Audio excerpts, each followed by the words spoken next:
આદિવાસી દિવસ અધિકાર દિવસના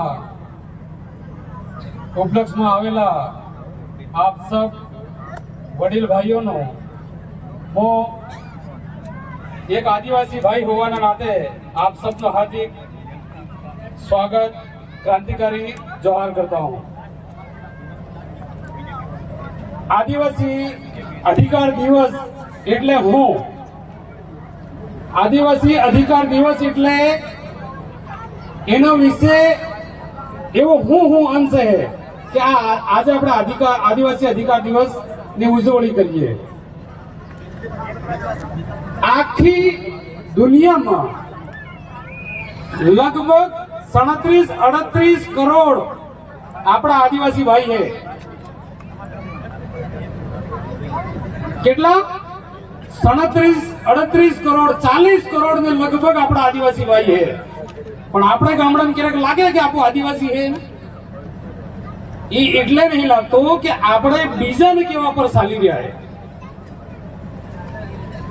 અને આ બધે દેશનો એક સંઘ બનેલો, સબ દેશનો એક સંઘ બનલો અને સંઘે નક્કી કર્યું કે 13 સપ્ટેમ્બર 2007 નો એક મોટો દાડો નક્કી થયો કે એને આદિવાસી અધિકાર દિવસનો દાડો નક્કી કર્યો।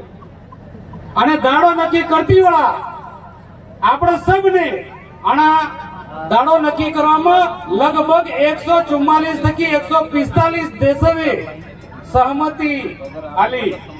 આ નક્કી કર્યું કે અમે તૈયાર હે કે આજે એનો અધિકાર દિવસ, આદિવાસી અધિકાર દિવસ ને તમે જે નક્કી કર્યું તેનો અમે સમર્થન આપીએ।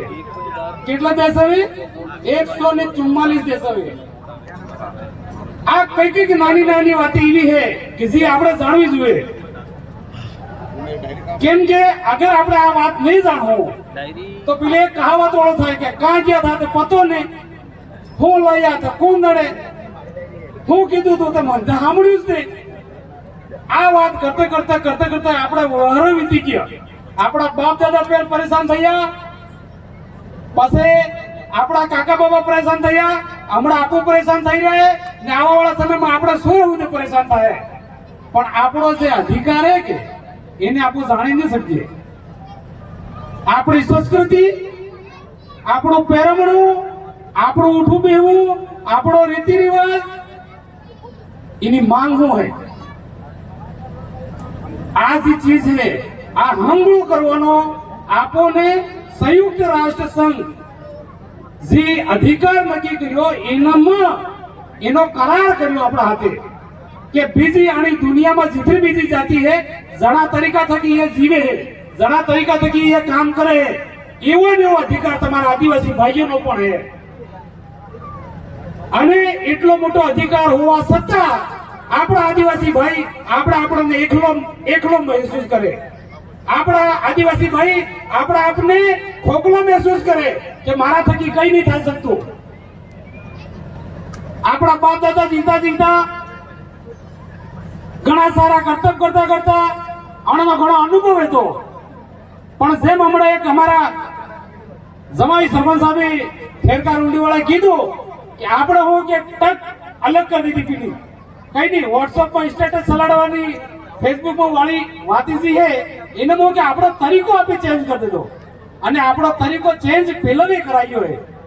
देखो एक में કે થોડીક હું કહાની બતાડ દઉં કે કણાક આદમીને અગર આપણે તેનો વગાડવું હોય કે તેનો ગોધા હોય વગાડો તો કોઈ વગાડી નહીં શકતા। અગર કેનો વગાડવું હોય તો આપણે તેને ગોધા વાગ્યા કે તેને હાળ વાગ્યા કે તેને સંગાડીએ તો તેનો આપણે વગાડી નહીં શકતા। પણ બોળો બોલતી કે અસલ પ્યાર થકી તેને બોલજે કે બકા એમ થાય ને આ તેમ થયું ને તેમ થયું એમ કીધું એટલે પેલો ફટાક દે અરે હળી વાત તો હાસી હે તો આજ કરી દેવું ને આપણો એક બોળો સમાજ, આપણો આદિવાસી સમાજ આના અલગ અલગ જાતિઓને વંશમાં આવી ગયો અને પેલા જે જાતિ વાળા કરે એ આપણો સમાજ કરવા માંડ્યો। એની ઉપલક્ષમાં જે વાત આને સાંભળી એની જ વાતમાં આપણે જંગલ જમીન અને જે આપણો અધિકાર છે એ આપણો અધિકાર છીનવાઈ ગયો। અને હું તમને એક વાત કહેવા માંગુ, અગર સમય રહેતા આપણો આદિવાસી સમાજ અગર નહીં જાગ્યો કમલેશ સાહેબ એક ગીત હતું કે જાગી જાજો મારા આદિવાસી ભાઈઓ, જાગવાની વારી આવી ગઈ છે. તો હું તમને એક વાત કહેવા માંગુ કે ઘણી રીતે થકી એક રાજસ્થાન થકી એક ડંકો વાગ્યો છે, ચોહારનો ડંકો. અગર આ ડંકો રાજસ્થાનને હાથે હાથે ફતેપુરા, ઝાલોદ, દાહોદ, લીમખેડા આ આપણા ક્ષેત્રમાં સંતરામપુર ક્ષેત્રમાં અગર તમે જોહારને અગર માની લીધું અને આપણા આદિવાસી સમાજનો હક અધિકારને અગર જાણી લીધું તો દુનિયાની કોઈ સત્તા તમને તમારા અધિકાર થકી વંચિત નહીં કરી શકતું. પણ આપણે જાણતા છતાં બોલવા તૈયાર નહીં. આપણા કઈ સારા એવા ભાઈએ કે કોઈ અગર બે વાત કે નીકળવા માંગે, અરે નિવાદો નહીં નવરા યા હું કહેવાના. પણ હું તમારે ભવર દાદાની એક વાત કહેવા માંગુ. આ ચિત્રા બેઠેલા હે એનામાં અગર 5 જણા આજે નક્કી કરી લે આદિવાસી વિચારધારાને મારું પહેરમણું, આદિવાસી વિચારધારાનું મારું સાલું અને મારું ખાવું, આ અગર સમજી લે 5 આદિવાસી વિચારધારાની વાત અગર 5 જણા તમારા ઝાલોદમાં ઉભા થઈ ગયા ને તો આદિવાસીને જગાડવાનો તમને કોઈ ખોટો નહીં પડે. આ મારી તમને એક છોટીથી વિનંતી છે.